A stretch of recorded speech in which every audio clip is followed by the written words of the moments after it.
Hi everyone, this is AP Singh. I welcome you all on my channel Medicos Marathi.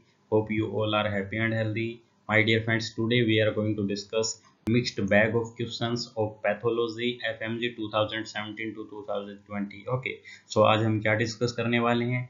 कुछ mix bag question discuss करने वाले हैं किसके?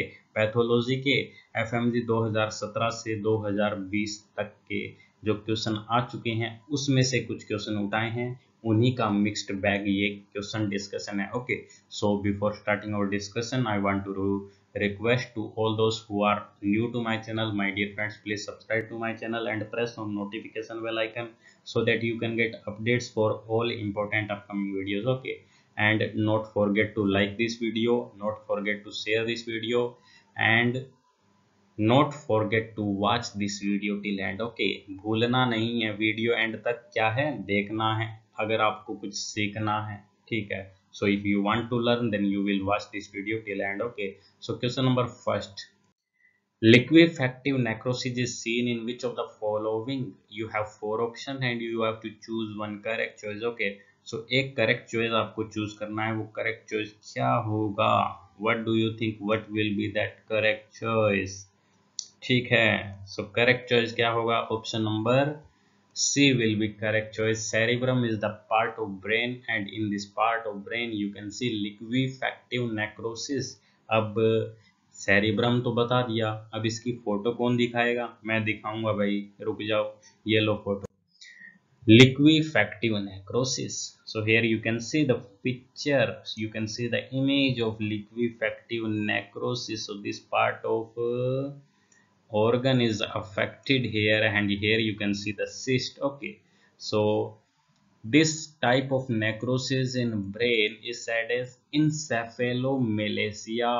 ठीक है, इसको क्या बोलेंगे? encephalomalacia. It is a liquefactive necrosis of the brain and this necrosis will result in formation of pseudocyst, and that pseudocyst is said as post-malactic pseudocyst. Okay, ये क्या बनाएगा? एक pseudocyst बनाएगा, उसका नाम क्या है? post-malactic pseudocyst. और जो ये नेक्रोसिस हुआ इसका नाम क्या है? encephalomalacia. ठीक है, अब बोलोगे यार लिक्विफैक्टिव नेक्रोसिस की इमेज तुमने यहाँ पर दिखा दी, बाकी जो नेक्रोसिस होते हैं जैसे कोगुलेटिव हो गया, ठीक है, उनकी इमेज का क्या है? वो इमेज कौन दिखाएगा? So my dear friends, I will provide you a link in my description of this video. Okay, that is one of my video in my image series. Okay, मैंने एक image series शुरू करी थी, उसकी playlist है. You can also directly go to that playlist and watch the video. There you will get video for type of necrosis image. Okay, उसमें सारी जो images हैं necrosis के type की वो covered है. ठीक है, so my dear friends, you can also go to that video by link, and you can also go directly to the playlist, image series playlist. Okay, image bank, ठीक है, उसका नाम है.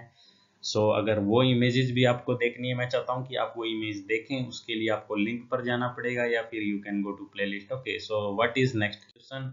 Mucosal melanosis and hamartomatous polyps are seen in Peutz-Jeghers syndrome, Cronkite-Kaneda syndrome, familial edematous polyposis, hereditary non-polyposis, colonic cancer. चार option है, चार में से एक करेक्ट है. वो करेक्ट कौन सा है? That will be option number A. Peutz-Jeghers syndrome will show you mucosal melanosis and hematomatous polyposis. Okay, mucosal melanosis का मतलब क्या है? जब जो स्किन है उस पर क्या है?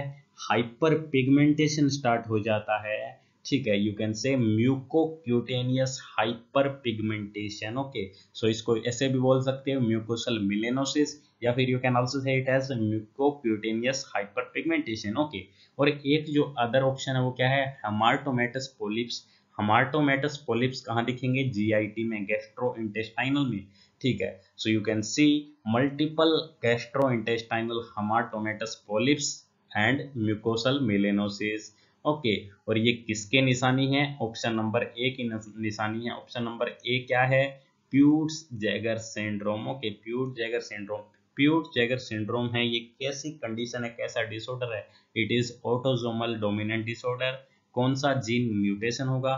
The gene mutation is HTK11 और यू कैन से LKB1 जीन म्यूटेशन। ओके, और जो कौन से ऑर्गन हैं जिसमें ये एक रिस्क फैक्टर की तरह काम करेगा, जो ऑर्गन रिस्क पर हैं वो क्या है, increase risk for colon, pancreas, breast, lung, ovaries, uterus, testis, neoplasm. Okay, so ये जो ऑर्गन्स है, ये सारे जो पार्ट्स हैं, इनके लिए क्या है, एक इंक्रीज रिस्क एसोसिएटेड है, किससे, किसके अंदर, प्यूर्स जैगर सिंड्रोम के अंदर। What is next question? Next question is preferred biochemical marker in patient presenting with myocardial infarction। Okay, so myocardial infarction में जो मार्कर है उसका नाम क्या होगा? Option number B, cardiac specific troponins. Okay, so cardiac specific troponins are the biochemical markers in patient presenting with myocardial infarction। Okay, myoglobin is also a biochemical marker associated with patient of myocardial infarction। Okay, but ये किस condition में है? ये जो primary condition होगी, जो start की condition होगी मायोकार्डियल इंफ्रैक्शन की, उस केस में जो मार्कर होगा बायोकेमिकल वो होगा मायोग्लोबिन। बट जो उसके बाद की जो नेक्स्ट कंडीशन होगी, सेकंड स्टेज होगी, उसमें क्या है, ट्रोपोनिन्स इंक्रीज होंगे, इसलिए जो बायोकेमिकल मार्कर है उसका नाम क्या होगा? ट्रोपोनिन्स है। ठीक है, सो मोस्ट इंपोर्टेंट जो मार्कर है, बायोकेमिकल मार्कर है मायोकार्डियल इंफ्रैक्शन के लिए, उसका नाम क्या है? Cardiac specific troponins। Okay, so question number 3 is also clear. What is next question? Next question is which of the following is not a component of Jones criteria for diagnosing acute rheumatic fever? Okay, acute rheumatic fever को diagnose करना है, उसके लिए जो criteria है वो कौन सा नहीं है? ठीक है, so the correct answer for this question will be option number C, erythema nodosa। Okay, so erythema nodosum is not a criteria, it's not a Jones criteria। Okay, ये जोन्स क्राइटेरिया का क्या है? कंपोनेंट नहीं है। ठीक है, Jones criteria का जो कंपोनेंट है उसका नाम है erythema marginatum. Okay, erythema marginatum is a component of Jones criteria, not erythema nodosum. Okay, ये कंपोनेंट नहीं है। ठीक है, और उसके कंपोनेंट्स कौन से हैं? You can C carditis, okay, you can see arthritis, you can see chorea, you can see erythema marginatum, you can see subcutaneous nodule। Okay, so बाकी सब होगा, ये erythema nodosum नहीं होगा, इसकी जगह क्या होगा? erythema marginatum होगा। ठीक है, what is next question? Next question is serological status of patient is SBS AB is positive and HBeAg is positive। What will be the diagnosis? Okay, so इस पेशेंट के लिए जो डायग्नोसिस है वो पूछा है, वो क्या होगा भाई? डायग्नोसिस क्या होगा इस पेशेंट के लिए? इस पेशेंट के लिए जो डायग्नोसिस होगा उसका नाम होगा option number C. Option number C क्या है? करेक्ट आंसर है acute viral hepatitis with infectivity. Okay, so HBsAg positive है, HBeAg पॉजिटिव है, तो ये क्या बता रहा है? It is a condition of acute viral hepatitis. ठीक है, अब अगर क्रोनिक वायरल हेपेटाइटिस है तो उस केस में क्या पॉजिटिव होगा?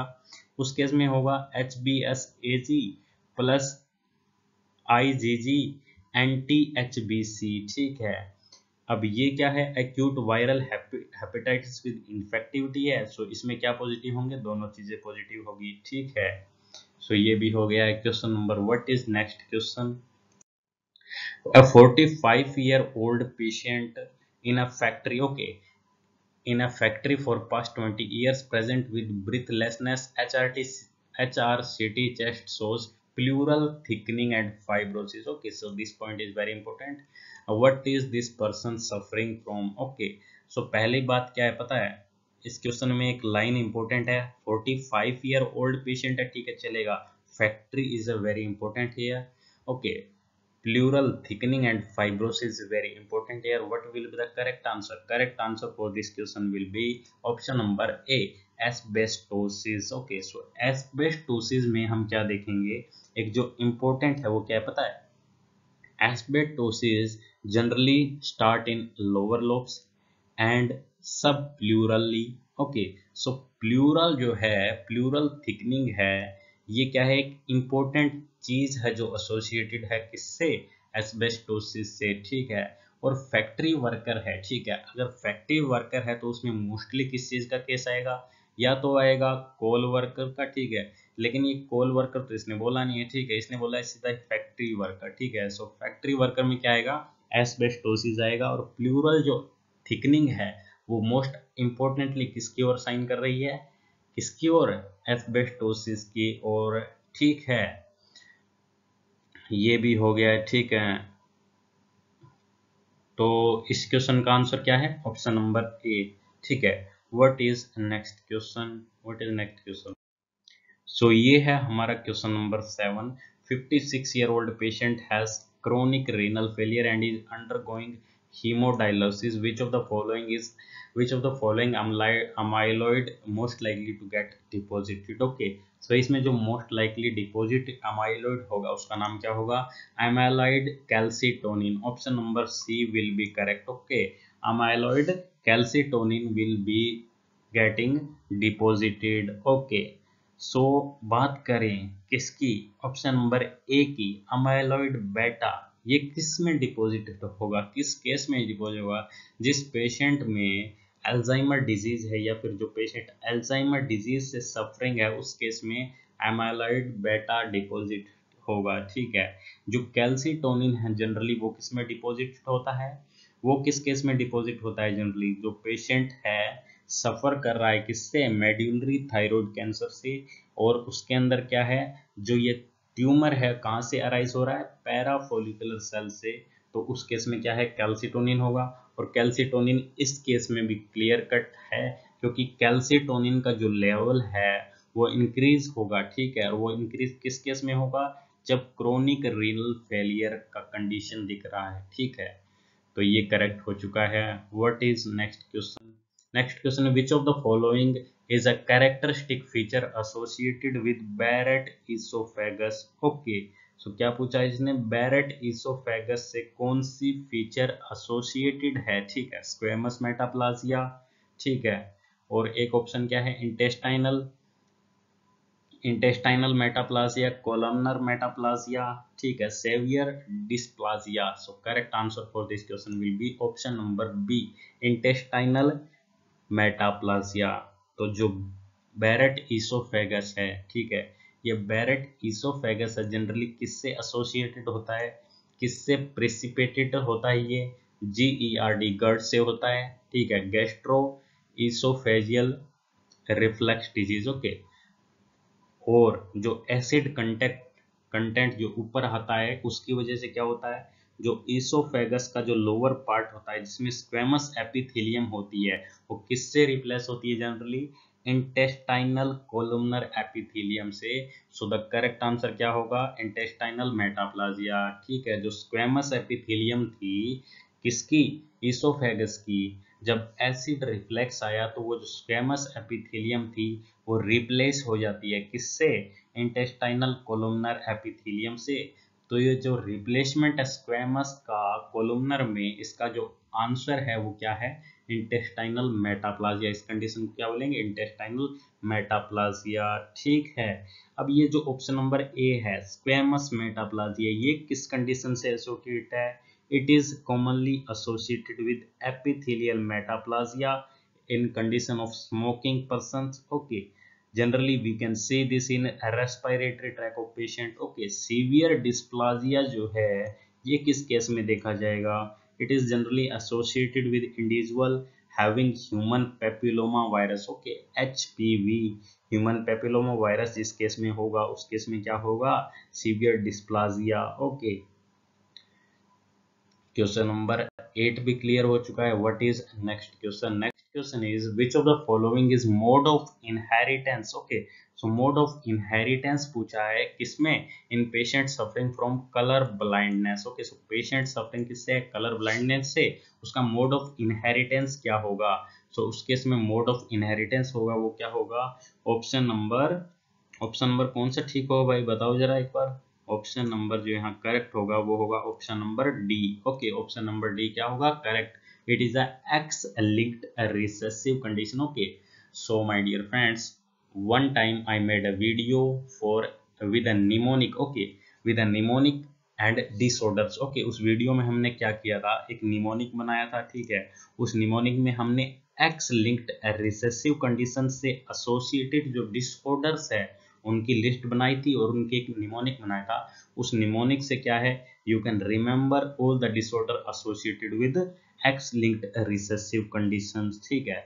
सो एक्स लिंक्ड रिसेसिव कंडीशन से जो डिसऑर्डर एसोसिएटेड होंगे उसमें क्या है, हीमोफीलिया है, कलर ब्लाइंडनेस है, G6PD डेफिशिएंसी है, ठीक है, DMD है, डकनी मस्कुलर डिस्ट्रोफी, ठीक है, ओके, ब्रूटन्स डिजीज है। सो ये कुछ कंडीशन है जो एसोसिएटेड है किससे, एक्स लिंक्ड रिसेसिव कंडीशन से, ठीक है।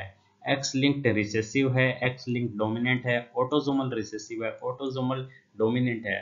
अगर if you want to know about mnemonic and the disorder associated with this condition, then you can watch my previous videos. In that you can get, especially you will get for option number D, option number C and option number B. okay, सो इन तीनों option के लिए मैंने एक videos बनाई है, ठीक है। अलग अलग वीडियोस है, शॉर्ट वीडियोस है, वन मिनट की। उसमें क्या है, I covered all disorder associated with this inheritance with mnemonic, okay, जो इनसे रिलेटेड डिसऑर्डर है उसके एग्जांपल्स है।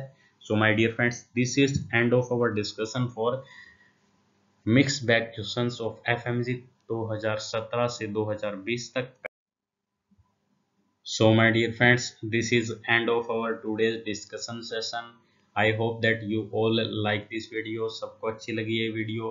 If you all feel that this video is helpful, then you have to do three things: like this video, share this video, and subscribe to my channel for more updates in future. Okay, so अगर आपको updates चाहिए future के लिए तो channel को क्या करना, subscribe करना पड़ेगा, नोटिफिकेशन बेल आइकन को क्या करना पड़ेगा, प्रेस करना पड़ेगा। Thanks to everyone, stay safe, stay healthy.